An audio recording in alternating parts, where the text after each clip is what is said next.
Generally असं म्हणतात की जेव्हा एखाद्या माणसाचं रिलेशन बरोबर नसतं त्यावेळेस असं सहज म्हटलं जातं की तुमची केमिस्ट्री जुळत नाहीये, किंवा ज्यावेळेस कधी एखाद्या माणसाचं रिलेशन जुळवावं लागतं त्यावेळेस असंही म्हटलं जातं की तुमची केमिस्ट्री जुळून घ्या म्हणजे तुमचं रिलेशन पण जुळेल. आज मित्रांनो तुम्हाला कळलं असेल केमिस्ट्री या शब्दावरनं की आपण नेमकं कुठल्या विभागाबद्दल बोलणार आहोत. ज्या विभागाबद्दल आज आपण बोलणार आहोत, ज्या विषयाबद्दल आज आपण बोलणार आहोत, तो विषय आपल्या जीवनाचा अगदी अविभाज्य असा घटक आहे. जेव्हा विद्यार्थी येतात किंवा पालक येतात एक कॉमन प्रश्न असतो सर की पर्टिक्युलर विषयाचा स्कोप काय आहे. तर त्या बाबतीत मला एवढंच सांगावं असं वाटतं की सकाळी उठल्यावर जे वापरतो ती टूथपेस्ट करताना ही केमिस्ट्रीच कामाला येते. त्याच्यानंतर जे आपण अन्नधान्य खातो, जे आपण फूड बनवतो, ज्याला आपण प्रिझर्वेशन म्हणतो, ज्याला प्रिझर्व करतो, ते करत असताना हे केमिकल्सच कामाला येतात. ते खाल्ल्यानंतर कधी कधी पोट बिघडतं सर, तेव्हा सुद्धा ते नीट करण्यासाठी पुन्हा केमिस्ट्रीच कामाला येते. आणि अगदी रात्री झोपताना सुद्धा ढास चावू नयेत म्हणून ज्यावेळेस आपण त्या मॉस्किटो रिफिलरचं बटन दाबतो ना, तिथं सुद्धा केमिस्ट्रीच कामाला येते. नमस्कार, मी डॉक्टर विक्रम शिंदे. विद्यापीठ उपपरिसर आपल्या भेटीला या फेसबुक लाईव्ह स्ट्रीम या सत्रामध्ये मी आपल्या सर्वांचं स्वागत करतो. आपण समजलं असाल की आम्ही ज्या विषयावर आज बोलणार आहोत तो विभाग आहे department of chemistry, doctor Babasaheb Ambedkar Marathwada विद्यापीठ उपपरिसर उस्मानाबाद. आणि या विभागाचं रिप्रेझेंटेशन करण्यासाठी या विभागाचे विभाग प्रमुख डॉक्टर मेघश्याम पाटील हे आज आपल्याकडे आलेले आहेत. सर, मी आपलं स्वागत करतो. सर, आपल्याला विनंती करतो की आपण आमच्या विद्यार्थ्यांना, आमच्या पालकांना आपलं नेमकं इकडे येण्याची एक बॅकग्राऊंड, आपली एक ओळख छोटीशी करून द्यावी प्लीज. धन्यवाद sir. Me government Vidarbha institute of science and humanities Amravati इथून MSc केमिस्ट्री कंप्लीट केलं. आणि जेव्हा फोर्थ सेमिस्टरला असताना, म्हणजे त्यावेळेस ॲन्युअल पॅटर्न होतं, तर MSc सेकंड इयरला असताना नेटची एक्झाम दिली आणि त्याच पहिल्याच प्रयत्नात मी नेट JRF ही एक्झाम पास झालो. आणि त्यानंतर मी JRFमधून जी मला फेलोशिप मिळाली त्या फेलोशिपवर मी Indian Institute of Chemical Technology Hyderabad ही सेंट्रल गव्हर्नमेंटची रिसर्च लॅब आहे, इथे मी PhD प्रोग्रामला जॉईन झालो. त्या दरम्यानच मी Louis Pasteur University Strasbourg France इथे 6 महिने फेलोशिपवर गेलो.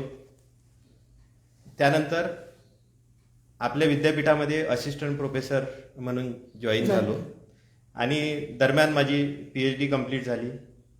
पुन्हा विद्यापीठात असतानाच रमन पोस्ट डॉक्टर फेलोशिप मला मिळाली आणि मी 2016-17 मध्ये एका वर्षासाठी युनिव्हर्सिटी ऑफ सिन्सिनाटी इथे पोस्ट डॉक्टर फेलो म्हणून होतो. आणि आता सध्या विद्यापीठ उपपरिसरामध्ये रसायनशास्त्र विभागात सहाय्यक प्राध्यापक आणि विभाग प्रमुख म्हणून कार्यरत आहे. क्या बात आहे सर. आपण बघता विद्यार्थ्यांनो की Indian Institute of Chemical Technology असेल, जी one of the recognized institutes in the world आहे, किंवा मग ते फ्रान्सचे विद्यापीठाची फेलोशिप असेल, ह्या सगळ्या गोष्टी असणारे व्यक्ती आज आपल्याला इथं पाहुणे म्हणून लाभलेले आहेत. हे खरंच एक उपकेंद्र म्हणून, एक केमिस्ट्री विभाग म्हणून हा आमचा एक खूपच मोठा असा आमचा एक त्याला ॲसेट आपण म्हणतो, ते ॲसेट आहे. सर, आपण आपल्याबद्दल सांगितलं. वी आर व्हेरी ग्लॅड की तुम्ही ज्या पद्धतीनं तुमच्या रिसर्चवर जो अप्रोच आहे त्याच्यामधून तुम्हाला जे काही स्टेपअप मिळत गेले, it was really nice. Sir, त्याच आम्हाला थोडंसं माहिती करून घ्यायचं आहे की ज्या विभागाचे आपण प्रतिनिधित्व करता तो केमिस्ट्री विभाग, त्याची सुरुवात आणि त्या विभागाबद्दल आम्हाला थोडीशी माहिती सांगा. नक्कीच सर. आमचा केमिस्ट्री विभाग हा 2005 मध्ये उपपरिसरामध्ये सुरू झाला. सुरुवातीला आमच्याकडे इनटेक कॅपॅसिटी 24 विद्यार्थ्यांची होती. त्यानंतर विद्यापीठाच्या सुवर्ण महोत्सवी वर्षानिमित्त 10 जागांची वाढ त्यामध्ये झाली आणि आमची इनटेक कॅपॅसिटी 34 झाली. त्यानंतर विभागाकडे जो कल होता विद्यार्थ्यांचा तो वाढत होता. त्यातून विद्यापीठाने पुन्हा आमची इनटेक कॅपॅसिटी ही 10ने वाढवली. 10 विना अनुदानित तत्वावर आम्हाला सीट्स दिल्या. पुन्हा 2 वर्षानंतर आम्हाला 10 सीट्स विद्यापीठाने विना अनुदानित तत्वावर वाढवून दिल्यात. त्यानंतर 2017-18 मध्ये आमच्याकडे नवीन स्पेशलायझेशन सुरू झालं, ऑर्गॅनिक केमिस्ट्री. आणि आमची टोटल विद्यार्थी संख्या ही जी सुरुवातीला 24 होती, 24 वरून ती तब्बल 72 पर्यंत वाढली. सुरुवातीला आमच्याकडे 2 स्पेशलायझेशन होते, ओके. अॅनालिटिकल केमिस्ट्री आणि drug drug chemistry. Chemistry. Actually असं आहे की हे दोन्ही स्पेशलायझेशन इथे असण्याचं कारण असं होतं की MSc केमिस्ट्री हे विद्यापीठाच्या मेन कॅम्पसमध्ये पण आहे, तर मग इथे काहीतरी वेगळं असावं ओके. म्हणून इथे वेगळे स्पेशलायझेशन आपल्याकडे देण्यात आले, ड्रग आणि अॅनालिटिकल केमिस्ट्री. आता आपल्याकडे सध्या आम्ही 3 स्पेशलायझेशन रन करतोय, ड्रग केमिस्ट्री, अॅनालिटिकल केमिस्ट्री आणि ऑर्गॅनिक केमिस्ट्री. प्रत्येक स्पेशलायझेशनला आपल्याकडे 24ची इंटेक आहे. क्या बात आहे. त्यातलं अॅनालिटिकल आणि ड्रग केमिस्ट्रीला 17 सीट्स ह्या अनुदानित तत्वावरच्या ओके. आहेत आणि उरलेल्या या 3ही स्पेशलायझेशन मिळून 38 सीट्स ओके. ह्या विना अनुदानित तत्वावर. क्या बात आहे. तर आपण बघताय की 2005 ला सुरू झालेला हा प्रवास, 24 विद्यार्थ्यांच्या इंटेक कॅपॅसिटीवर सुरू झालेला आज प्रवास, आज जवळपास हा 76 पर्यंतची इंटेक कॅपॅसिटी वाढलेली आहे. जे एक स्पेशलायझेशन ज्याला आपण म्हणूया त्याच्यापासून सुरू झालेलं आज 3 स्पेशलायझेशन जवळजवळ पुरेपूर पद्धतीने आपल्या इकडे चालू आहे. सर, विद्यार्थी म्हणून ज्यावेळेस काही पालक असतात किंवा विद्यार्थी स्वतः असतो, बेसिकली तो त्या इन्स्टिट्यूटमध्ये शिकायला जातो, मोस्ट प्रोबेबली इन PG. तर त्याचे ते इन्स्टिट्यूट बद्दल काही स्वप्न असतात, त्याला आपण म्हणूया की माझी इन्स्टिट्यूट अशी असावी, तिथे या सुविधा असाव्यात. तर आपल्या विभागामध्ये असणाऱ्या ज्या भौतिक सुविधा आहेत, मग त्या क्लासरूम असतील, ICT फॅसिलिटी असतील, तर त्याच्याबद्दल आपण विद्यार्थ्यांना काय सांगाल? नक्कीच सर, आपल्याकडे येणारा विद्यार्थी जो आहे हा खेड्यातून आलेला असतो, ग्रामीण भागातल्या कॉलेजमधून आलेला असतो. अगदी बरोबर आहे. आणि त्याला तिथे मिळालेल्या सुविधा आणि आपल्या विभागामध्ये मिळणाऱ्या सुविधा यामध्ये खूप मोठा फरक असतो. पॉझिटिव्हली त्याला बऱ्याच काही गोष्टी इथे पाहायला मिळतात, शिकायला मिळतात. काम करताना त्यांना या सर्व गोष्टीचा अनुभव येतो. ओके. आपल्याकडे 2 सुसज्ज असे क्लासरूम्स आहेत. ओके. त्यामध्ये एका क्लासरूममध्ये आपण ICT फॅसिलिटी क्रिएट केलेली आहे. ओके. तिथे आपण त्यांना LCD प्रोजेक्टरवर टीचिंग करू शकतोय. त्यानंतर तिथे आपण त्यांना व्हिडिओ असतील, मग NPTEL चे व्हिडिओ असतील किंवा युट्यूबवरून काही व्हिडिओ असतील, ओके. आपण त्यांना ते दाखवू शकतो. किंवा एखाद्या सॉफ्टवेअरचं डेमॉन्स्ट्रेशन द्यायचं असेल ते आपण त्यांना तिथे देऊ शकतो. नंतर आपल्याकडे 3 लॅबोरेटरीज ह्या प्रॅक्टिकलसाठी आहेत क्या बात आहे. आणि एक रिसर्च लॅबोरेटरी आहे ओके. आणि एक इन्स्ट्रुमेंटेशन लॅबोरेटरी आपल्याकडे आहे, ओके. ज्याच्यामध्ये सोफिस्टिकेटेड इन्स्ट्रुमेंट्स आहेत. जनरल प्रॅक्टिकलला लागणारे pH मेट्री पासून तर पोलरीमीटर पर्यंतचे जे इन्स्ट्रुमेंट लागतात ते आपल्याकडे आहेत. क्या बात आहे. तर मुलांना या सर्व गोष्टी हाताळायला मिळतात, चांगल्या प्रकारे प्रॅक्टिकल करायला मिळतं. टीचिंगमध्ये त्यांना व्हेरिएशन्स याच्यातून आम्हाला दाखवता येतं, त्यांना ते अनुभवता येतंय. तर आणि वेगवेगळ्या ऍक्टिव्हिटी आपण घेतोय, त्या ऍक्टिव्हिटीजचा पण त्यांना खूप फायदा फायदा होतो होतो. त्यांना. क्या बात आहे. म्हणजे रिसर्च सरांनी सांगितले की भौतिक सुविधा, क्लासरूम, ICT इनेबल्ड क्लासरूम, ह्या सगळ्या गोष्टी आहेतच. मित्रांनो, तुम्हाला आपण बऱ्याचशा डिपार्टमेंटची माहिती घेताना सुद्धा पाहिलं की आजकालचं जे एज्युकेशन आहे हे ऑलमोस्ट सर म्हणजे क्लासरूम पर्यंत आता लिमिटेड नाही राहिलेलं. क्लासरूमच्या बाहेर जाऊन मग ICT असेल, लॅब बेस असेल, ओपन ग्राउंड क्लासरूम सुद्धा आता सुरू झाले आहेत. म्हणजे गुरुकुलला पूर्वी आपण शेताकडे जाऊन झाडाखाली बसून शिकायचो, तर खूप साऱ्या युनिव्हर्सिटीमध्ये तसे ओपन ग्राउंड क्लासरूम पण केले जातात. तर त्याच पद्धतीने आपल्या इथं खूप साऱ्या सुविधा उपकेंद्र म्हणून, रसायनशास्त्र विभाग म्हणून हे विद्यार्थ्यांसाठी आहे. सर, ज्यावेळेस युनिव्हर्सिटी म्हणतो, युनिव्हर्सिटी म्हणलं की एका ठिकाणी असतो तुमचा अकॅडमिक आस्पेक्ट, त्याच वेटेजनं जो असला पाहिजे तो असतो रिसर्च आस्पेक्ट. मग रिसर्चच्या बाबतीत नेमके कुठले इन्स्ट्रुमेंटेशन आपण आता काही नक्कीच सांगितले, पण मग रिसर्चचं वेटेज असेल सिलेबसमध्ये ते कसं आहे, किंवा तुमच्या विद्यार्थ्यांचे सध्याचे रिसर्च जे असतील ते काय आहेत, रिसर्च पेपर, तुमचे faculty, you are well known faculty in the department, तर ते नेमके रिसर्च पेपर्स, रिसर्चचे तुमचे पेटंट्स काय आहे, त्या संदर्भात आम्हाला थोडंसं मार्गदर्शन करावं आपण. नक्कीच सर. आपल्याकडे 4th सेमिस्टरला प्रोजेक्ट असतो आणि CBCS मध्ये आपल्याकडे 4th सेमिस्टरला पूर्ण सेमिस्टरमध्ये प्रोजेक्ट होता. ओके. हा, आणि त्यातून मुलांना जे ट्रेनिंग मिळत होतं, ओके. त्या ट्रेनिंगमधून कधी पेपर पब्लिकेशन पण मुलांचं होत होतं किंवा त्यांची जे काही एक्सपिरियन्स मिळत होता त्याचा फायदा त्यांना पुन्हा जेव्हा ते जॉबमध्ये जातात, इंडस्ट्रीजमध्ये जातात, तेव्हा त्यांना त्याचा फायदा होतोय. आणि आमच्या 3ही फॅकल्टीबद्दल सांगायचं झालं तर आमच्या विभागामध्ये आम्ही 3 पूर्णवेळ फॅकल्टी आहोत. Doctor KP Havad sir, doctor RM Tigote sir आणि मी स्वतः. तर तीनही फॅकल्टीज हे रिसर्च गाईड आहेत आणि तसेच आपल्याच विभागाला रिसर्च सेंटर म्हणून बाजू आपल्या नियर बाय जे कॉलेजेस आहेत, परिसरातील कॉलेजेस, त्यातील प्राध्यापक पण रिसर्च गाईड म्हणून जॉईन झालेले आहेत. तर त्यामुळे आपल्या इथं चांगल्यापैकी रिसर्च चालतोय. आणि रिसर्चसाठी म्हटलं तर आपल्याकडे जे इन्स्ट्रुमेंटेशन लॅबोरेटरी आहे तिथे बऱ्यापैकी इन्स्ट्रुमेंट आहेत. आपल्याकडे HPLC आहे, आपल्याकडे GC आहे, युव्हिजिबल स्पेक्ट्रोफोटोमीटर आहे, IR इन्स्ट्रुमेंट आहे, कंडक्टन्स मेजरमेंट युनिट आपल्याकडे आहे. आणि याच्यासोबतच आमच्या रिसर्च लॅबोरेटरीमध्ये रोटा ऑपरेटर आहे, ऑटोक्लेव्ह आहे. हां, तर हे सर्व इन्स्ट्रुमेंट्स याचा फायदा रिसर्चमध्ये विद्यार्थ्यांना होतोय. क्या बात आहे. म्हणजे फॅकल्टी सुद्धा खूप परिपूर्ण आहे. प्रत्येक फॅकल्टी हा रिसर्चमध्ये तर नाही, प्रत्येक म्हणजे 100% डॉक्टरेट फॅकल्टी आपल्याकडे पूर्ण आहे. 100% डॉक्टरेट आहेत. चांगले पब्लिकेशन्स आहेत, इम्पॅक्ट फॅक्टर असलेले पब्लिकेशन्स आहेत. म्हणजे बघा आमच्या KP हवर्ड सर यांच्याकडे यांची 54 पब्लिकेशन्स आहेत. त्यांचा H इंडेक्स 11 आहे. माझे 42 पब्लिकेशन्स आहेत, H इंडेक्स 18 आहेत. तिगुंटे सरांची पण 25 पब्लिकेशन्स आहेत, त्यांचा पण चांगला H इंडेक्स आहे. आणि आम्ही तिघही जण गाईड आहोत. हवर्ड सरांचे 7 विद्यार्थी PhD होऊन बाहेर पडलेत, त्यांच्याकडे 6 विद्यार्थी काम करत आहेत. आमच्या दोघांकडे पण माझ्याकडे 1 विद्यार्थी PhD झाला आहे, तिगोटे सरांकडे 1 विद्यार्थी PhD झाला आहे. आणि आमच्याकडे 2-2 विद्यार्थी आता बाहेर पडायला ऑलमोस्ट रेडी आहेत दोघांकडे पण. थेसिस वगैरे कंप्लीट झालेलं आहे, चालू आहे ती प्रोसेस आता, रायटिंग वगैरे असे. तर म्हणजे बघताय आपण की आता H इंडेक्स, सायटेशन्स ह्या जर गोष्टी बघितल्या तर सायंटिफिक रिसर्च ज्या वेळेस आपण कॅल्क्युलेट करतो, इट हॅज रिअली त्याला आपण म्हणू की ह्यूज इम्पॉर्टन्स असतो या गोष्टीचा. H इंडेक्स तो काय सहजासहजी मिळत नाही.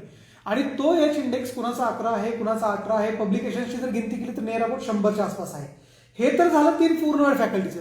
सर आपल्याकडे फेलो पण आहेत, रिसर्च फेलो.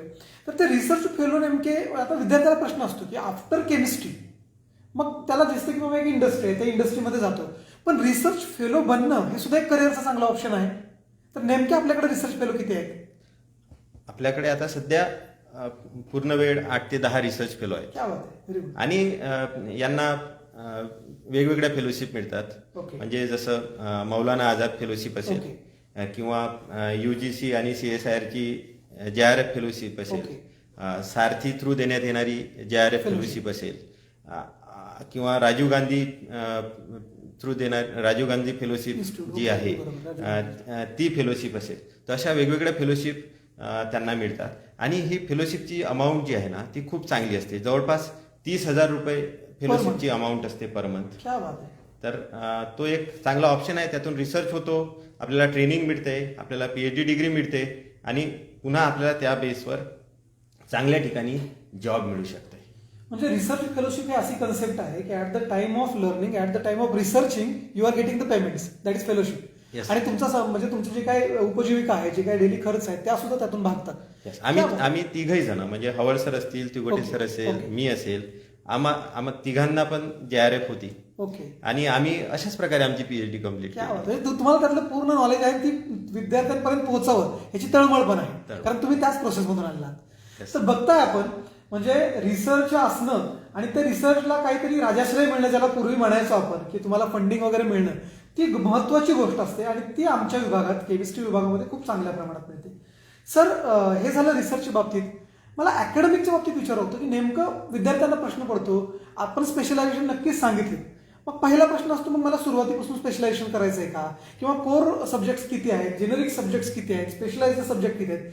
तर नेमकं सिलेबसचं जे स्ट्रक्चर आहे ते थोडंसं आम्हाला इलॅबोरेट करून सांगावं. तर सिलेबसमध्ये फर्स्ट इयरला जो सिलेबस आहे तो कॉमन असतो. मग कुठलाही स्पेशलायझेशनचा विद्यार्थी असला, मग तो ड्रग असो, ऑर्गॅनिक असो, किंवा एनालिटिकल केमिस्ट्री असो, किंवा इव्हन विद्यापीठातलं जे आपलं विभाग आहे तिथले फिजिकल केमिस्ट्री आणि इनऑर्गॅनिक केमिस्ट्री स्पेशलायझेशन असो, सर्व विद्यार्थ्यांसाठी फर्स्ट इयरचा सिलेबस हा सारखा असतो. आणि या वर्षीपासून आपलं प्रॅक्टिकल अॅन्युअल झालंय. ओके. ओके. आणि सेकंड इयर पासून मग स्पेशलायझेशन नुसार विभागणी व्हायला सुरुवात होते. Okay, okay. आणि त्यात पण यांचा पहिला जो पेपर असतो तो एक कॉमन असतो आणि मग बाकीचे पेपर्स आणि प्रॅक्टिकल्स किंवा रिसर्च वर्क हे वेगवेगळ्या स्ट्रीमनुसार होतं. ओके, म्हणजे सेकंड इयरला त्यांचं सेकंड इयरला stream स्पेशलायझेशन होतं. Very good. सर, हा झाला अकॅडमिकचा पार्ट. आता सगळ्यात महत्त्वाचं असतं विद्यार्थी ज्यावेळेस आपण शिकवतो त्याला, जसं आपण मगाशीच म्हणलात की क्लासरूम पुरता आता मर्यादित नाही राहिले. मग असे टीचिंग लर्निंगच्या मेथॉडॉलॉजीज आहेत त्या कुठल्या कुठल्या वापरल्या जातात आपल्या इथं? हां, टीचिंग लर्निंगमध्ये आपण त्यांना प्रेझेंटेशन थ्रू शिकवतो. ओके. कारण केमिस्ट्री म्हटलं की त्याच्यामध्ये स्ट्रक्चर अगदी असतं, बरोबर. डायग्राम असतात आणि बऱ्याच गोष्टी आपण त्यांना बोर्डवर सांगणं थोडं अवघड होतं. त्या सर्व ओके. गोष्टी आम्ही त्यांना प्रेझेंटेशन थ्रू शिकवतो, शिकवायचा प्रयत्न करतो. Okay, very good. आणि त्यासोबतच फक्त प्रेझेंटेशन पण गोष्टी शक्य होत नाहीत. अगदी बरोबर. तर त्या जोडीलाच आपण चॉक अँड बोर्ड मेथड पण घ्यावी लागते, ट्रॅडिशनल मेथड. हा ट्रॅडिशनल मेथड पण ठेवतोय. म्हणजे एका बाजूला प्रेझेंटेशन चालू आहे आणि दुसऱ्या बोर्डवर आपण त्यांना त्याचं एक्सप्लेनेशन करण्यासाठी आपण ओल्ड मेथड पण वापरतो. यस. आणि कधी कधी काही एक्सपर्टचे जे लेक्चर्स आहेत हा, ते युट्यूबवर किंवा NPTEL वर अवेलेबल असतात. ओके. आपण ते पण त्यांना तिथे दाखवतोय. ओके, म्हणजे तुम्ही तर एक्सपर्ट आहात असतील ना, हा. पण त्याच्यापेक्षा सुद्धा काय इज द लिमिट हे टीचिंग लर्निंग फॅसिलिटी किंवा ICT ज्यावेळेस आलं त्याच्यामुळे तुम्ही इथं बसून जगातल्या कुठल्याही लेक्चररचे त्या विषयातल्या प्रख्यात माणसाचे लेक्चर्स ऐकू शकता आणि ती फॅसिलिटी आपल्याकडे आहे. आणि NPTEL असेल, इतर कुठले आणि कोरोनामध्ये पण आपल्याला बरंच शिकायला मिळालं. या याच्यामध्ये आम्ही गुगल क्लासरूम हा कन्सेप्ट अडॉप्ट केला. ओके. जो अजूनही चालू आहे. म्हणजे आता क्या कोरोना गेलाय पण तरी गुगल पण क्लासरूम आपण अंगीकारला. अंगीकारलाय. क्या बात. त्याच्यानंतर गुगल फॉर्म्स ज्याच्यातून बरोबर. आपण त्यांचे इंटरनल असेसमेंट गेल्या वर्षी घ्यायचा प्रयत्न केला. त्यांच्याकडून जी वेळोवेळी माहिती लागत होती ती आपण त्या थ्रू घेतली. ओके. तर ते पण आपण आता कंटिन्यू करतोय. गुगल फॉर्म कंटिन्यू करतोय, गुगल क्लासरूम कंटिन्यू करतोय ओके. आणि याचा पण आपल्याला फायदा फायदा होतो होतो. विद्यार्थ्यांना. क्या बात आहे. सर, हे झालं टीचिंग लर्निंग मेथॉडॉलॉजीच्या बाबतीत.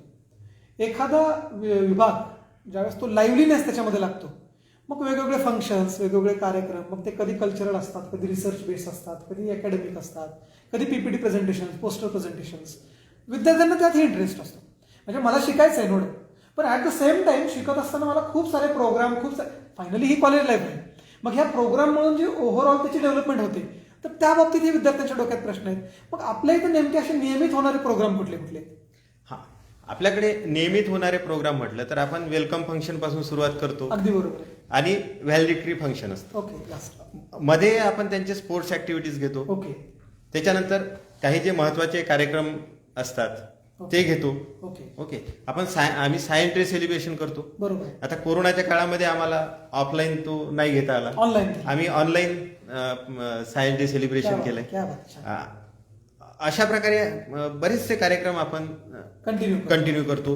विद्यार्थ्यांसाठी गेस्ट लेक्चर ठेवतो. ओके. आता कोरोनाच्या परिस्थितीमध्ये आपण ऑनलाईन घेतलेत. बरोबर. त्यानंतर आपण ऑफलाईन पण गेस्ट लेक्चर मुलांसाठी ऑर्गनाईज केलेत. आणि आतापर्यंत जर तसे कार्यक्रम म्हटलंय तर आतापर्यंत विभागाने 4 नॅशनल कॉन्फरन्स आयोजित केल्या. खूप छान. त्यानंतर नॅशनल सायन्स अकादमीज आहेत. ओके. या 3 अकादमीज आहेत. तर या 3 अकादमीज कडून आपल्याला फंडिंग मिळालं. त्यातून आपण 2 लेक्चर वर्कशॉप आयोजित केलेत. Very good. आणि याच्या व्यतिरिक्त आपण सेट नेट गेट गायडन्सच्या संदर्भात लेक्चर वर्कशॉप आयोजित केलेत मुलांसाठी. त्यानंतर इव्हन आपण योगाच्या संबंधित योगा आणि मेडिटेशनच्या संबंधित पण वर्कशॉप आपण मुलांसाठी आयोजित केलेत. तर हेल्थवर पण आपलं तेवढं कॉन्सन्ट्रेटेड आहे पोरांचं. हा. क्या बात आहे. Very good. सर, आम्ही ज्यावेळेस होतो म्हणजे आय स्टील रिमेंबर की तुम्ही सायन्स डे पोस्टर प्रेझेंटेशनचं काहीतरी बोललात, तर मी पण एक वेळेस परीक्षक म्हणून आलेलो होतो आणि पोरांचा जो उत्साह होता तो मी म्हणूनच तुम्हाला मुद्दा म्हटला की ज्यावेळेस आपण असे प्रोग्राम वेगवेगळे घेतो मित्रांनो, त्यावेळेस जो स्टेज डिअरिंग, स्टेज करेन, प्रेझेंटेबिलिटी ज्याला आपण म्हणतो ती तयार व्हायला पाहिजे, ती त्यातून होते. सर, आपला ज्यावेळेस विभाग असतो त्यावेळेस आम्ही नेहमीच ऐकत असतो की या विभागाच्या एवढ्या अचिव्हमेंट्स आहेत आणि त्या अचिव्हमेंट्स कॅल्क्युलेट करत असताना एक वारंवार आम्हाला दिसणारी गोष्ट असते, वर्षाला किंवा 6 महिन्याला आपण म्हणूया नेटसेट आणि JRF मध्ये जे मुलं सिलेक्ट होऊन जातात त्याचा आकडा पण आपला खूप चांगला आहे. तर नेमकी ती पण माहिती आपण प्रेक्षकांना द्यावी. हो, नक्कीच. आता सध्या परिस्थिती कशी आहे, मुलं MSc पासआउट होऊन बाहेर पडतात, अगदी बरोबर आहे. पण त्यांचं नॉलेज कसं जज करायचं, तर ह्या त्या एक्झाम आहेत ज्याच्या थ्रू त्यांना एक म्हणजे सर्टिफिकेशन होते असं होतं, आपण म्हणू अगदी शकतो. बरोबर. त्या म्हणजे नेट, सेट, JRF असेल. हा, नेट, JRF आणि गेट एक्झामिनेशन. तर याचा रिझल्ट जो आहे तो आपला खूप चांगला आहे. आतापर्यंत आपल्या विभागातून 50+ विद्यार्थी नेट, सेट आणि गेट पास आउट झालेत. क्या बात आहे. आणि यात मला एक तुम्हाला सांगायचं आहे की एक विद्यार्थी श्यामाप्रसाद मुखर्जी फेलोशिप त्याला मिळाली. क्या बात आहे. One of the best recognised fellowship. हा, श्यामाप्रसाद मुखर्जी फेलोशिप म्हणजे नेमकं काय, तर वर्षातून 2 वेळा नेट एक्झामिनेशन होते, ओके. जूनमध्ये आणि एक डिसेंबरमध्ये. अगदी बरोबर. तर याच्यात जे 20 टॉप असतात, 20% जे टॉप थ्रू असतात out India. Through out India, क्या बात आहे. तर ते 20 टॉप जूनचे, 20 टॉप डिसेंबरचे, यांची एकत्रित पुन्हा एक एक्झाम होते, इंटरव्ह्यू घेतल्या जाते. Okay, okay. आणि त्यातून 2 ते 3 विद्यार्थी एका सब्जेक्टसाठी अशा प्रकारे सिलेक्ट होतात. तर आपल्या इथले राजशेखर उन्हाळे म्हणून एक स्टुडंट होते, ओके. ते त्यांना श्यामाप्रसाद मुखर्जी फेलोशिप मिळालेली होती. क्या बात. म्हणजे रेअरेस्ट ऑफ द रेअर ज्याला आपण हा, म्हणू, आणि असे विद्यार्थी. आणि एक विद्यार्थी ज्यांनी आपल्याकडूनच, आपल्या इथूनच हवड सरांकडे PhD केली, ओके, ओके. महेश मुळूक म्हणून, तो 3 वेळा नेट JRF क्वालिफाय झाला. क्या बात आहे. तर ही संख्या मोठी आहे. अगदीच ते आम्ही ऐकून होतो म्हणून तुम्हाला हा, आणि सांगितलं. चांगल्या चांगल्या ठिकाणी हे मुलं कार्यरत आहेत. ओके. म्हणजे असिस्टंट प्रोफेसर म्हणून कार्यरत आहेत अकॅडमिक्समध्ये. त्याच्यानंतर चांगल्या चांगल्या रेप्युटेड इंडस्ट्रीजमध्ये आहेत, इन्स्टिट्यूटमध्ये आहेत. आता रिसर्च इन्स्टिट्यूटमध्ये म्हटलं, फार्मास्युटिकल कंपनीजमध्ये आहेत. ओके. कुणी बाहेर पोस्टडॉक करतायत, काही जण बाहेरून पोस्टडॉक करून आता आलेत इकडे जॉब करतायत. अशा आहेत. फार्मास्युटिकल कंपनीजमध्ये जर म्हटलं तर त्यांचं QC मध्ये काम करतायत, Okay. क्वालिटी Quality कंट्रोलमध्ये, क्वालिटी अश्युरन्समध्ये काम करतायत, R&D मध्ये काम करतायत, फॉर्म्युलेशनमध्ये काम करतायत मुलं. त्यानंतर ॲग्रिकल्चर बेस्ड इंडस्ट्रीजमध्ये काम करतायत, पॉलिमर कंपनीजमध्ये काम करतायत. असे वेगवेगळ्या क्षेत्रात मुलं आपले प्लेस हा, झाले. इव्हन आपल्या इथे MIDC मध्ये जो बैद्यनाथ हा हा, वैद्यनाथ ते हा, तेल ऑइलची जी हा, हा. तिथे पण आपला विद्यार्थी आहे. क्या बात आहे. म्हणजे रूट पासून ते अगदी टोकापर्यंत सगळीकडे विद्यार्थी आपले प्लेस झालेले आहेत. सर, त्याच संदर्भात एक प्रश्न विचारतो. बऱ्याच मुलांचं ज्या वेळेस ऍडमिशनच्या दृष्टिकोनातून विचार करतात, एक प्रश्न असतो की सर, व्हॉट अबाउट प्लेसमेंट. आपण नो डाऊट प्लेसमेंट सांगितली, पण प्लेसमेंटचे जे एफर्ट्स आहेत ते आपण विद्यार्थ्यांसाठी काय घेतो? प्लेसमेंटचे एफर्ट्स आम्ही घेतो म्हटल्यापेक्षा त्यांचे जे सिनियर्स असतात, ओके ओके ओके. त्यांच्या थ्रूच तो एक रेपो तयार होतो. हा हा हा. हा, म्हणजे आता बघा, आमचे विद्यार्थी आयझर भोपाळमध्ये आहेत PhD साठी. ओके त्याच्यानंतर NCL मध्ये आहेत, IICT मध्ये आहेत, ओके. ICT मुंबईमध्ये आहे, IIT पवईमध्ये आहे, इव्हन आयझर पुणेमध्ये आहेत. क्या बात. तर आता जेव्हा एखाद्या ठिकाणी एखादा विद्यार्थी आपल्या विभागातला प्लेस झालाय आणि जेव्हा दुसरा विद्यार्थी तिथे इंटरव्ह्यूला जातोय, तेव्हा डिपार्टमेंटचं नाव सांगितलं की त्या इंटरव्ह्यू कमिटीमध्येच ते लक्षात येतं की अरे नाही, यांच्याकडचा विद्यार्थी आपल्याकडे आहे आणि त्याचं वर्क कसं आहे, एक सेट स्टँडर्ड त्यांना मिळतं. हा, त्याच्यानुसार ते जज होतं. जज होतं. तर म्हणजे विभाग अशी वेगळी प्लेसमेंट ऍक्टिव्हिटी त्यांच्यासाठी राबवत नाही.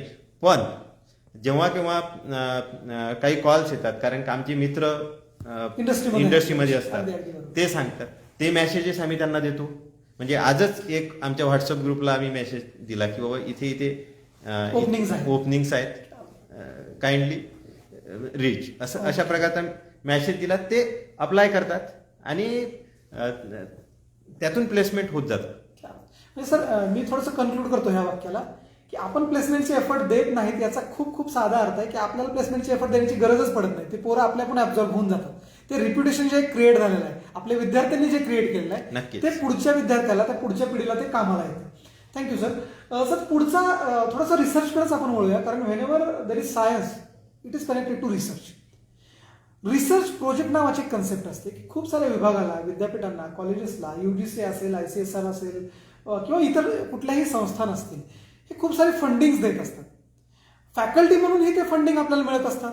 मग असे रिसर्च प्रोजेक्ट आतापर्यंत आपल्या विभागामार्फत कुठले कुठले किंवा फॅकल्टी मार्फत कुठले कुठले कम्प्लीट झालेले? आमच्या विभागामध्ये आम्ही जवळपास 5 रिसर्च प्रोजेक्ट कंप्लीट केले क्या बात. आणि जवळपास 30 लाखाच्या आसपास त्याची Funding. सँक्शन अमाऊंट होती. Okay okay okay.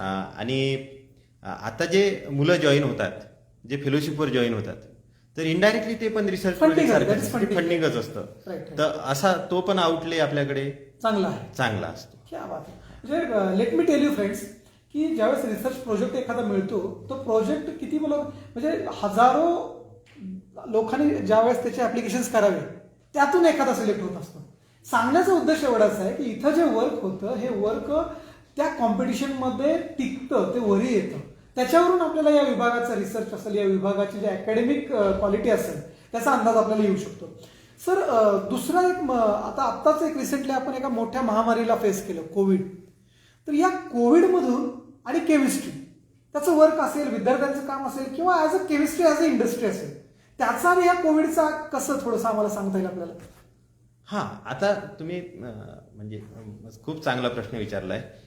आता यावेळी आता जे कोविडमध्ये आपण जे काही मेडिसिन्स वापरलेत, ओके ओके ओके, तर त्याच्यामध्ये ते मेडिसिन्स तयार करण्यापासून म्हणजे त्याचं QA, QC, R&D Okay. किंवा त्याचं फॉर्म्युलेशन, ह्या सर्व याच्यामध्ये जर इन्व्हॉल्व्ह काय असेल तर केमिस्ट्री इन्व्हॉल्व्ह आहे, त्याच्यामध्ये. बऱ्यापैकी इन्व्हॉल्व्ह बऱ्यापैकी involved आहे. आहे. आणि याचा खूप मोठा फायदा आहे, वाटा आहे. बाबतीत. आता आपण एखाद्या टॅबलेटचं जरी उदाहरण घेतलंय ना, डिस्क्रिप्शन वाचलं. हा, सपोज आपण एखादी पॅरासिटामॉलची टॅबलेट हा, हा, हा. म्हटली, पॅरासिटामॉलची टॅबलेटची आपण मिनिमम किंमत जरी ₹1 जरी गृहीत धरली, ओके ओके. आणि वर्षाला एक माणूस एक पॅरासिटामॉल घेतो, अगदी. म्हणजे ती संख्या कदाचित जास्तच असेल, जास्त. पण आपण एक पॅरासिटामॉल ₹1 जरी गृहीत धरून जर पॅरासिटामॉलचा विचार केला, तर त्याचा वार्षिक टर्नओव्हर हा आपल्या देशाच्या दृष्टीनं 130 करोड होतो. क्या बात आहे, क्या तर हे एक साधं गणित आहे. त्याच्यानुसार तुम्ही विचार करू शकता इंडस्ट्री किती मोठी, इंडस्ट्री किती मोठी आहे, स्कोप किती आहे. स्कोप किती आहे. आपण छोट्या टॅबलेटचा विचार केलाय, जर आपण असंच एक्सपांड करत गेलो तर आपल्या खूप सारे आहेत. खूप सारे आहेत. म्हणजे काही दिवस लोकातून 3-3 वेळेचे टॅबलेट्स आहेत, दिवसातून केमिस्ट्री आहे. 3 वेळा पॅरासिटामॉल घेतात, Paracetamol 3 वेळा म्हणजे एक गोळी Medicine एस्प्रिनची असते. म्हणजे स्कोप या दृष्टिकोनातून बघायचं झालं तर केमिस्ट्री ही वास्ट फील्ड आहे. म्हणजे देर इज स्कोप, भरपूर स्कोप आहे. आणि सर, एक महत्वाचं वाक्य आहे म्हणलं जातं की there is no scope in the subject, scope should be in the person. म्हणजे आपल्यात जर स्कोप असेल तर तो स्कोप आपण ग्रॅप करू शकतो. तर तोही भाग आहे. सरांनी मग सांगितला की विद्यार्थ्यांची क्वालिटीज आम्ही अशी बनवतो की तुम्हाला बाकीचे प्रश्न विचारायची गरजच पडत नाही. सर, तुम्ही स्वतः मगाशी आपण उल्लेख केला की सिन्सिनाटी शहरामध्ये, त्या विद्यापीठामध्ये आपण जाऊन आलात, त्या विद्यापीठामध्ये आपण रिसर्च केला 6 महिन्यांसाठी.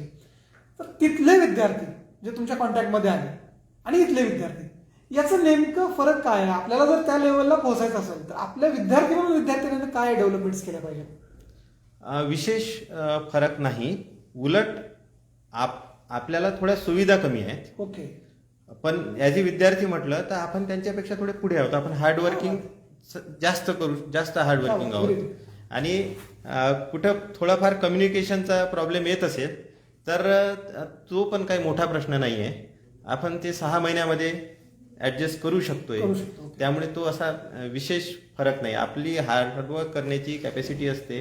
आणि त्यामुळेच जर आपण बघितलं की वेगवेगळ्या देशामध्ये, फक्त USच नाही, वेगवेगळ्या दुसऱ्या कंट्रीजमध्ये पण आपल्या इथून मुलं जाऊन रिसर्च करत आहेत, इव्हन तिथे सेटल होत आहेत. क्या बात. म्हणजे there is a lot of scope. हा. तुमच्यामध्ये तुमची आपली जी हार्ड वर्किंगची जी अबिलिटी आहे किंवा आपला जो एक गुण आहे, स्वाभाविक गुण, आपण झगडत पुढे घेतो, हार्ड वर्किंग जास्त करतो, तोच गुण सर म्हणतात तसं त्या विद्यार्थ्यांकडे तिकडं फॅसिलिटी जास्त आहे, पण त्याला लागणारा जो एक जोम असतो, त्याला लागणारा जो एक उत्साह असतो, तो आपल्यामध्ये जास्त आहे. तो आपण एक बेसिक हा सर फरक सांगितला. सर, एक डिपार्टमेंट म्हणून काय आपण डिफरन्स बघितला तिथं आणि इथे एक विद्यापीठ म्हणून आपण म्हणूया? हा, डिपार्टमेंट म्हणून आपण आपल्या इथे क्लासरूम टीचिंग जास्त प्रमाणात घेतोय. ओके. आणि असाइनमेंट हा थोडा प्रकार कमी असतो. ओके. तिकडे असाइनमेंट हा प्रकार थोडा जास्त असतो. ओके. आणि प्राध्यापकाच्या सोयीनुसार ते लेक्चर अरेंज करतात. इव्हन ते नाईट स्टेशनमध्ये पण कधी लेक्चर चालतं. असं एक फ्लेक्झिबिलिटी तिथे आहे. आता हीच फ्लेक्झिबिलिटी आपण कोरोनामध्ये थोडीफार अनुभवली आपण. त्याचा चांगलाच रिझल्ट आला. चांगलाच रिझल्ट आला. सर, आम्ही ज्यावेळेस आपण डिपार्टमेंटचा इतिहास बघू, डिपार्टमेंटचा आपण ज्यावेळेस नामोल्लेख करू, आपल्या बाबतीत काही सुरुवातीच्या आम्हाला गोष्टी ऐकायला यायच्या. तुम्ही असाल, डेळेकर सर असतील, हावळ सर असतील, तिगोटे सर असतील, ह्या सगळ्यांनी ज्या प्रकारे हे डिपार्टमेंट उभं केलं, त्याच्यामध्ये जे कोल्हापूर विद्यापीठामध्ये सध्या आपले शिक्षक आहेत पूर्वीचे डेळेकर सर, तर त्यांचं नेमकं रिसर्च पर्सन म्हणून कसे होते ते? त्यांचा खूप मोठा वाटा विभागामध्ये. ओके. ते आपल्या विभागाचे फाउंडर HOD आहेत. ओके. त्यांनी आपली जेव्हा जुन्या कॅम्पसमध्ये आपला विभाग होता, तिथून विभागाची सुरुवात झाली. तर काही म्हणजे 1-2 वर्ष तर त्यांनी सिंगल हँडेडली डिपार्टमेंट सांभाळलं. त्यानंतर त्याच वेळेस त्यांनी रिसर्चमध्ये पण डेव्हलपमेंट केली विभागाची. आणि रिसर्चमध्ये डेव्हलपमेंट होत असतानाच आपल्याकडे पुन्हा चव्हाण मॅडम, ज्या आता विद्यापीठाच्या मेन कॅम्पसमध्ये कार्यरत आहेत, शंकरवार सर, जे विद्यापीठाच्या मेन कॅम्पसमध्ये प्राध्यापक आहेत, ते आपल्याकडे होते. आणि म्हणजे बघा, सरांनी इथे रिसर्च केला चांगल्या प्रकारे, अकाडेमिकमध्ये डेव्हलपमेंट आणायचा प्रयत्न केला विभागाच्या, आणि त्यातून पर्यायानं त्यांची पण डेव्हलपमेंट झाली. आणि त्या बेसवर त्यांचं असोसिएट प्रोफेसर म्हणून शिवाजी विद्यापीठामध्ये सिलेक्शन झालं. म्हणजे त्यांनी विभागाची डेव्हलपमेंट केली, त्या लेवलपर्यंत आपला विभाग त्यांनी आणायचा प्रयत्न केला. त्यांचं खूप मोठं कॉन्ट्रीब्युशन आपल्या विभागासाठी आहे. आणि त्यांच्याच पावलावर पाऊल ठेवून आम्ही तो विभाग चालवायचा प्रयत्न करतोय. म्हणजे डेळेकर सरानंतर मी विभाग प्रमुख होतो, त्यानंतर आमचे हावळ सर विभाग प्रमुख होते, नंतर तिगोटे सर विभाग प्रमुख होते, आणि आता पुन्हा मी विभाग प्रमुख आहोत. तर आम्ही तो जो एक रेपो आहे तो कायम ठेवायचा, तो मेंटेन करण्याचा प्रयत्न कायम असतो. सर, ज्यावेळेस विद्यापीठ म्हणून काही विभागांचा उल्लेख केला जातो, एक ओव्हरऑल औरंगाबादचं विद्यापीठ आणि आपलं उपकेंद्र, या दोन्हीचं कॉम्बिनेशन ज्यावेळेस आपण म्हणू, त्यावेळेस काही ठराविक विभाग आहेत, त्याला खूप मोठी हिस्ट्री, त्याला खूप मोठा एक, त्याला आपण म्हणूया की त्याची डेव्हलपमेंट खूप झालेली आहे. तर जसा आपला इथला विभाग आहे तसाच औरंगाबादचा केमिस्ट्री विभाग आहे, खूप मोठा विभाग आहे, त्याची डेव्हलपमेंट चांगली आहे, त्याचं आउटपुट खूप चांगले आहे, त्याचे विद्यार्थी खूप ठिकाणी पसरलेले आहेत. आम्हाला त्याही विभागाविषयी आपण थोडीशी माहिती द्यावी. त्या विभागामध्ये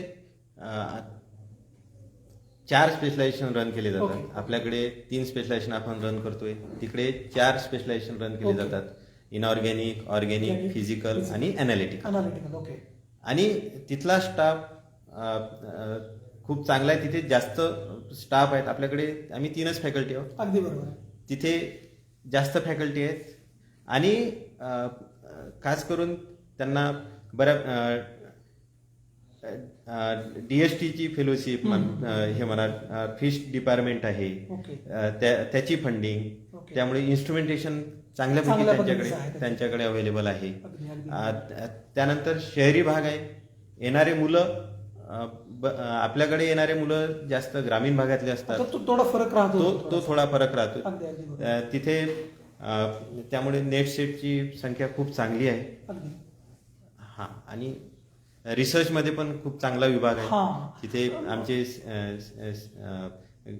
Gaikwad sir, Lande sir, Rajbhoj madam, Singte sir, Sathe sir, Bonle madam आणि चव्हाण मॅडम, एक नाव राहिलंय आमचे शंकरवार सर. हा, तर हा वेल रेप्युटेड चांगला स्टाफ आहे. आणि त्यामुळं त्यांना त्या गोष्टीचा पण खूप फायदा होतो, विद्यार्थ्यांना फायदा होतो. मित्रांनो, आपण बघितलं, इथला विभाग असेल किंवा औरंगाबादचा विभाग असेल, केमिस्ट्री विभाग हा विद्यापीठ आणि ओव्हरऑल जे काही एज्युकेशन फील्ड आहे या भागाचं, त्याच्यामध्ये नेहमीच आउटपुट देणारा असा विभाग राहिलेला आहे, नेहमीच एक ग्रोथचा विभाग राहिलेला आहे. सर, आता थोडंसं विद्यार्थ्यांच्या बाबतीत आपण थोडंसं आता प्रश्नावली घेऊया. ठीक आहे, मला विभाग खूप छान आहे आणि स्कोप तर ऑब्व्हियसली आहेच आहे. आता मला केमिस्ट्रीला ऍडमिशन घ्यायचंय.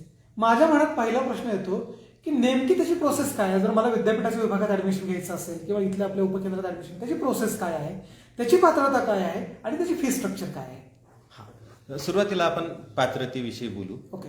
तर केमिस्ट्री ॲज ए मेजर सब्जेक्ट ओके बीएससी मध्ये असेल बरोबर आहे. तो विद्यार्थी आपल्या विभागामध्ये ऍडमिशन ऍडमिशन घेऊ शकतो. ओके मग तो विभाग औरंगाबादचा असेल किंवा आपला. ओके ओके ओके आणि आपण प्रोसेस बद्दल म्हटलं हा. तर आपण सेंट्रलाइज पद्धतीनं ऍडमिशन प्रोसेस करतो. राबवतो. Okay, okay. आणि त्याचा फायदा असा आहे की विद्यार्थ्याला फक्त एकच वेळ विद्यापीठाच्या वेबसाईटला जाऊन ओके. ऍडमिशन प्रोसेसमध्ये रजिस्ट्रेशन करून आपली सर्व माहिती त्यामध्ये फीड करायची Feed आहे. करायची. आणि त्यानंतर त्याला तिथे जे राऊंड असतात ओके ओके त्या राऊंडला हजर राहायचं. हजार राहायचं. आणि त्याच्याकडे मल्टिपल ऑप्शन्स त्यावेळेस ओपन असतात. ओके म्हणजे फक्त केमिस्ट्रीच नाही, त्याच्यापुढे त्याच्या क्वालिफिकेशन नुसार जे ऑप्शन Available त्याला होऊ शकतात. जसा त्या मेरिट लिस्ट नुसार पुढे सरकत ओके. जाईल आणि त्याच्या पुढे व्हॅकन्सीज राहतील त्यानुसार तो सिलेक्ट करू शकतो आणि ऍडमिशन घेऊ घेऊ शकतो. शकतो. तर ही एक सोपी पद्धत. Simplest process. हा, कारण तुम्हाला एकाच ठिकाणी जायचंय, एकाच ठिकाणी जाऊन तुम्हाला तुमची ऍडमिशन वेगवेगळे विभाग तुम्हाला फिरायची फिरायची गरज गरज नाही. तुम्ही एकदा फक्त ऑनलाईन डेटा तुमचा भरला, तुम्ही तिथे लॉग इन केलं आणि तुमचे कॅप राऊंड चालू होतील. ते कॅप प्रश्न असतो विद्यापीठाचं शिक्षण घ्यायचं म्हणलं की पहिला प्रश्न येतो व्हॉट अबाउट इकॉनॉमी, म्हणजे पैशाचं काय, कसं मग आमचं ऍडजस्ट होईल का, फीस किती आहे, स्कॉलरशिप्स काय मिळतात. तर फीस बद्दल सुद्धा आपण आमच्या विद्यार्थ्यांना मार्गदर्शन करावं. हा खूप महत्वाचा प्रश्न आहे किंवा म्हणजे हा प्रश्नच नाही असं कधी कधी वाटतं. कारण बघा आपल्याकडे 34 अनुदानित ओके सीट्स आहेत आणि जर विद्यार्थ्याला फेलोशिप कुठलीही स्कॉलरशिप नाही मिळाली ओके तरी त्याला 1134 रुपयाच्या वार्षिक फी मध्ये अगदी नॉमिनल फीस मध्ये. हा म्हणजे त्यामुळेच म्हटलंय की फीस हा प्रश्नच नाही. प्रश्नच नाही. हा ओके. फक्त नॉन ग्रँटेडच्या बाबतीत म्हटलं म्हणजे विना अनुदानित ज्या सीट्स आहेत आपल्या 38 ओके. त्याच्या बाबतीत म्हटलं तर त्याला 30,000 रुपये ही अतिरिक्त फी आहे, फीस त्याला भरावी लागते. भरावी लागते. म्हणजे 30,000 आणि हे जवळपास 1200 देण्याचे. हा तर ही फीस त्यांना भरावी लागते. आणि त्यातही जे काही गव्हर्नमेंट ऑफ इंडियाच्या फेलोशिप असतील, ओके. आपल्या महाराष्ट्र गव्हर्नमेंटच्या Fellowships फेलोशिप स्कॉलरशिप्स असतील, ओके. समाज कल्याण थ्रू मिळणाऱ्या, ओके. तर यातून बहुतांश वेळा त्यांची ट्युशन फीस आणि लेबॉरेटरी फी म्हणजे जवळपास 30,000 रुपये फीस त्यांची त्यातून मिळू शकते.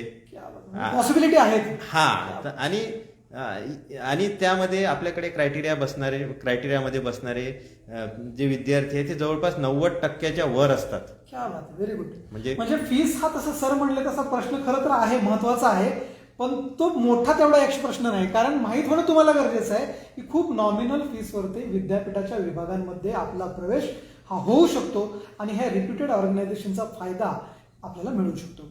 तर मित्रांनो, आज आपण केमिस्ट्री या विभागाविषयी चर्चा केली. सर खूप सर्वांगीण आपली चर्चा झाली. मग ते स्कोप असेल, मग फॅकल्टीज असतील, रिसर्च असेल, सोशल तुमचं योगदान असेल, इथंपासून ते अगदी फीस काय आहे, प्रवेशाची प्रक्रिया काय आहे, इथंपर्यंत आपण सर्व माहिती आपण इथे घेतलेली आहे. सर मी आपल्याला अगदी शेवटचा प्रश्न विचारतो की आपण विद्यार्थ्यांसाठी अजून एक्स्ट्रा संदेश काय देऊ इच्छिता?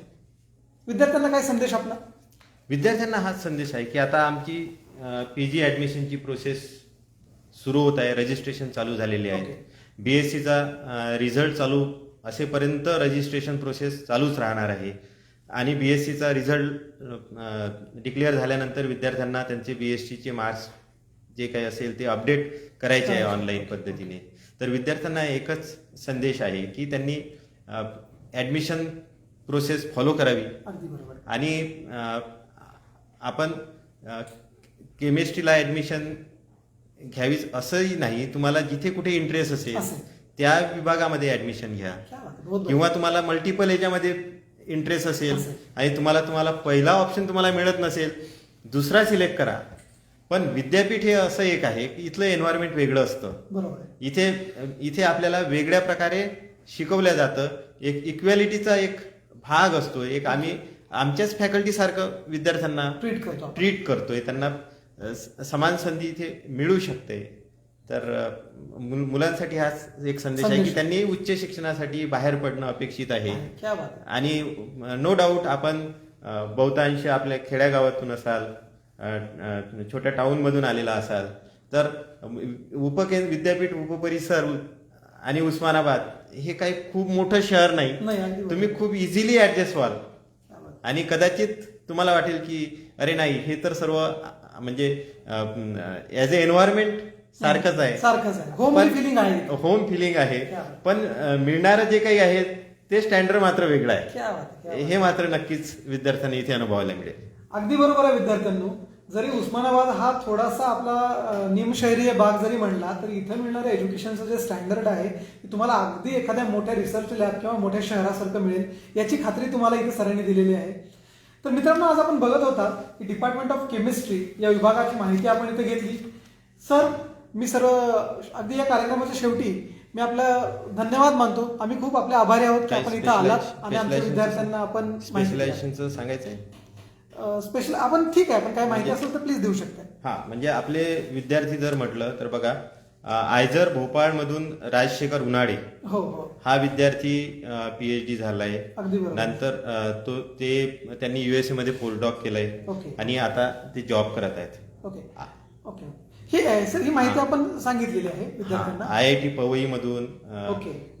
IICT हैदराबाद मधून ओके. मुलांनी वेगवेगळ्या ठिकाणी पोस्ट डॉक्टरेटला आहेत. म्हणजे क्या चायनामध्ये आहेत, ओके एक आणि लेक्चररशिप मध्ये आहेत. ओके.